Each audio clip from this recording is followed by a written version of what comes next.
कौन बनेगा नेता। नगर निगम के चुनाव पास आने वाले थे। पूरे कानपुर शहर में टिकट को लेकर मारामारी शुरू थी, लेकिन सबसे ज्यादा चर्चा में वार्ड नंबर 40 की सीट थी। वो इसलिए क्योंकि इस बार वहां की सीट महिला के लिए आरक्षित थी। अब सवाल ये था कि चुनाव लड़ेगा कौन। इससे पहले ठाकुर साहब वहां से पार्षद थे और इस बार उन्होंने अपनी पत्नी सीमा ठाकुर को टिकट दिलवाई और ठाकुर साहब की शान के कारण सीमा जी ने 20,000 वोटों से चुनाव जीत लिया। अरे बधाई हो सीमा भाभी, अब तो आप वार्ड की पार्षद बन गई हैं। अब तो हमारे काम आप ही करवाएंगी। अरे ये तो सिर्फ नाम की पार्षद बनी है, वो तो महिला सीट आ गई, वरना पार्षद तो मुझे ही बनना था। अब भले ही चेहरा इसका होगा, लेकिन पावर तो मेरी ही होगी। अरे वाह भाई साहब, क्या दिमाग लगाया है आपने भी। आइए आप लोग, खाना लगा दिया है सबके लिए। सीमा जी पार्षद बन चुकी थीं, फिर भी उनकी एक ना चलती।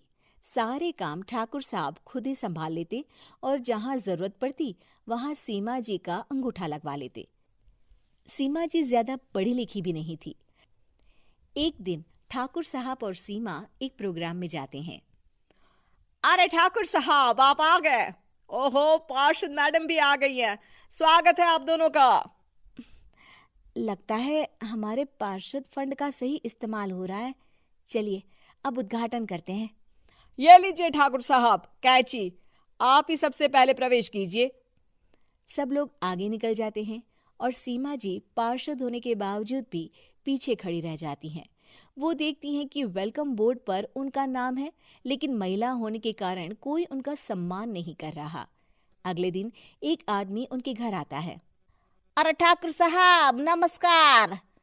कल ना हम नोटिस किए कि हमारा घर तो अवैध है और नगर निगम वाले उसे तोड़ने आ रहे हैं। अरे कुछ कीजिए ना ठाकुर साहब। देखो भाई, मैं तो ज्यादा कुछ कर नहीं सकता, पर अगर तुम सबकी जेब गर्म कर दो तो कुछ हो सकता है। कुल मिलाकर 4 लाख लगेंगे। अरे 4 लाख ठाकुर साहब? अरे भाई, मैं अपने लिए नहीं मांग रहा हूँ।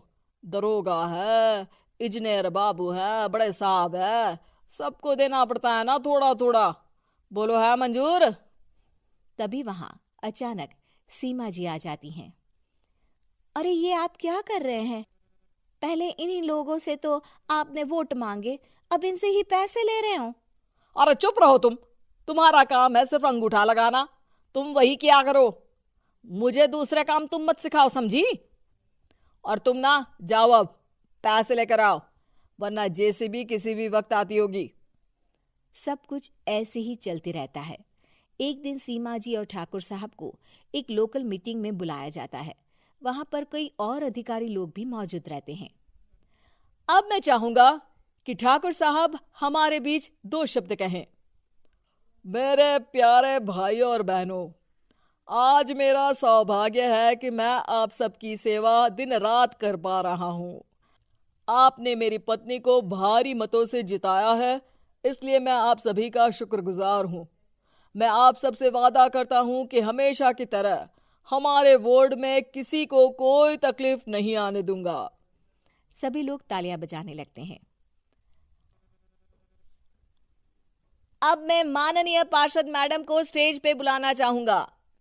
अपने नाम को बुलाया सुनकर सीमा जी एकदम चौंक जाती है। उन्हें बिल्कुल उम्मीद नहीं थी कि इतनी बड़ी जगह उन्हें मंच पर बुलाया जाएगा। जैसे तैसे वो मंच पर चढ़ती हैं।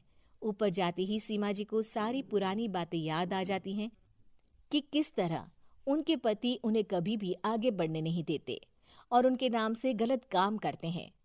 वो बोलने लगती हैं। मैं आपके वार्ड की पार्षद सीमा हूं।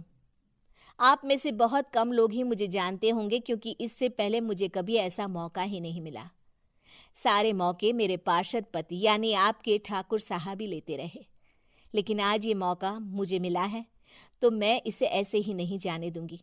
मैं आपको ये बताना चाहती हूँ कि आपके ठाकुर साहब मेरे नाम की आड़ में गैर कानूनी काम करते हैं, जिस पर अंगूठों के निशान मेरे होते थे।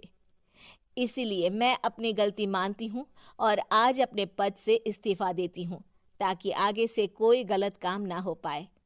अब फैसला आप सबके हाथ में है कि आप हमें क्या सजा देना चाहते हैं।